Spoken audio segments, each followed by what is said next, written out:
ब्रेकनंतर स्वागत आणि पुढची बातमी आहे वसईमध्ये भाजप युवा मोर्चाचे जिल्हाध्यक्ष विजेंद्र कुमार आणि त्यांच्या कार्यकर्त्यांनी पोलिसांना धक्काबुक्की केली आहे। निश्चित आणि पोलीस ठाण्यात येऊन भाजप कार्यकर्त्यांनी हा धुमाकूळ घातलेला आहे। या प्रकरणी विजेंद्र कुमार यांच्यासह 7 जणांवर वालीव पोलीस ठाण्यात गुन्हा सुद्धा दाखल करण्यात आलाय आणि अटक पण झाली आहे। वसईमध्ये भाजप युवा मोर्चा जिल्हाध्यक्षांवरती वालीव पोलिसांनी चुकीचा गुन्हा दाखल करून अटक केल्याचा आरोप करत भाजपच्या कार्यकर्त्यांनी अप्पर पोलीस अधीक्षक कार्यालयात ठिय्या आंदोलन केलं।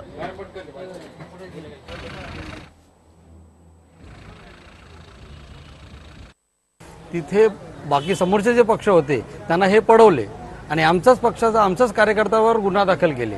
हे फक्त आमच्या पक्षाच्या लोकांची मागणी एवढीच होती की तुम्ही दोघांवर गुन्हा दाखल करा, म्हणजे जे काही झालंय आर्ग्युमेंट झालाय किंवा जे काही झालंय दोघांवर तुम्ही गुन्हा दाखल करा।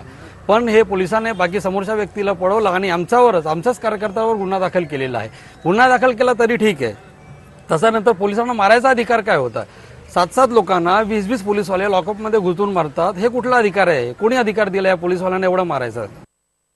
आमची मागणी अशी आहे की काल आमच्या 7 कार्यकर्त्यावरती जो अन्याय झाला आहे, चुकीच्या पद्धतीने त्यांना जी अरेस्ट झाली आहे त्याचा आम्ही निषेध करतो आणि त्या चौधर आणि माने या PSIने त्यांच्यावर कारवाई केली आहे, त्यांना सस्पेंड करावं, त्यांना कामावर काढून टाकावं अशी आमची मागणी आहे। कारण आमच्या कार्यकर्त्याचा कुठल्याही प्रकारे गुन्हा नव्हता।